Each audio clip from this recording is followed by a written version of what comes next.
Yo, what is up, guys? Underrated Mage here. They do a part 2 of Natsu reveals that he's E&D. Now, originally, I didn't intend on doing 2 parts of this video, but after seeing the great response and people were asking me, what would happen if Natsu did reveal that he's E&D? Because in my previous video, my part 1 video, if you haven't watched that, go check that out. I'll leave a link in the description down below. I said that Natsu wouldn't reveal that he's E&D simply because it'll be hell on earth. The whole guild will be going up against him, and it'll just cause a whole bunch of drama. That's why he wouldn't reveal that he's E&D. Plus, Natsu has gotten way more smarter and he knows what comes first when it comes to the guild protection. But after thinking about it, what would actually happen if Natsu did reveal that he's E&D? So this is going to be my part 2, my second scenario, if Natsu actually did go through and tell the guild himself that, hey, listen, I know we went to war with a bunch of demons that were trying to resurrect E&D, but I'm E&D. Now, starting off, I think that the guild would just go in complete shambles. Well, not shambles, but just Natsu would become the public enemy #1. Like, he would be the Hitler. Everybody would be pissed at him. But at first, I do think that people, they want to be believing him. They'll be like, alright, this is just Natsu, just the typical Natsu, just playing around,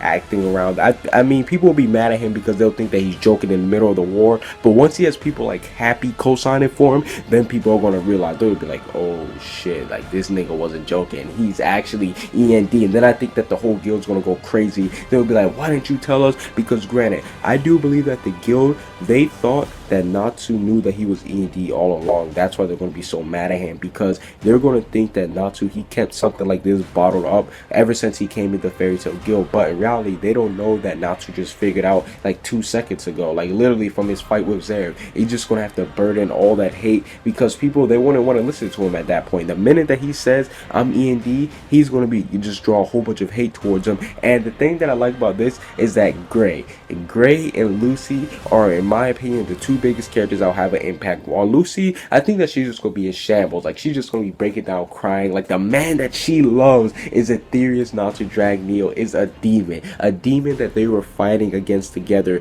in the Tartaros arc, and they did all this hard work against demons and everything to try to stop E&D from being resurrected because they thought he was evil. But the man that she loves is E&D. I think Lucy would just be completely destroyed at this point. She'll be crying and everything.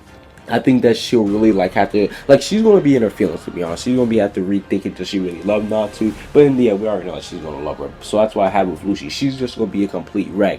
Now with Gray, oh my god, Gray, he is going to go ham. This is his best friend in the guild. Regardless if you think they're rivals now, these 2 are obviously best friends. This is his best friend in the guild, and he is E&D all along. The person or the demon that you are looking to exterminate, to get revenge for. And I know there's a lot of people that say that Gray doesn't want revenge on E&D, but no, he does. He said that he wanted revenge on E&D and Zerv, just because the demons fucked him over so bad, and he saw what trying to resurrect E&D did to his father. They basically spit on the corpse of his father by reviving him and making him do all his dirty work. So yeah, Gray, he has a valid reason for wanting to take down E&D, but I think that he's going to go crazy. He's just going to start going at Natsu. I do think that him and Natsu would actually fight in this arc, but I don't think it will be a full out fight on Natsu's part. And what I mean on Natsu's part is that I don't think Natsu's going to be like, oh, Gray, you want to fight? Let's go. Like, I don't think he's going to be like, I'm fired up and want to fight, because he'll know that it's been Gray's dream, it's been Gray's goal to try to take down E&D. He's going to feel a little bit of regret and a little bit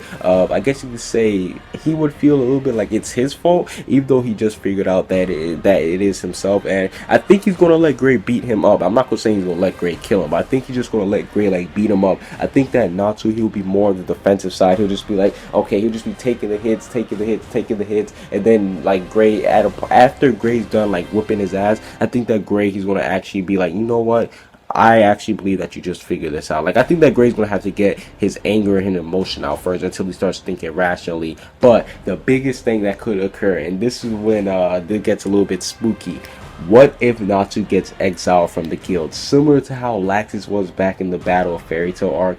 He was kicked out of the guild for endangering his guildmates, for putting them through so much trouble. That's why Laxus was kicked out. And just like how Natsu, once Makarov finds out that he's E&D, Makarov could say, you know what, you made our guild go through all this trouble with Tartaros, with demons, and everything. Get the fuck out of my guild. You cause way too much trouble. And I think that at this point, like, it would just be Natsu as an antagonist towards the guild of Fairy Tail. And then, to be honest, I would actually want this. I would actually enjoy this scenario a lot more than if Natsu kept it bottled up and if it got revealed like I did in my part 1 video. But overall, That's basically it for this part 2 of Natsu actually telling the guild that he's END. So many crazy things would go down. It would just make the story of Fairy Tail that's already crazy, and we don't know the end, we don't know the finale to. It will already make that this little jumbled up story even more jumbled up, because then you have a potential Natsu trying to go up against Fairy Tail. But that's basically it for this little video.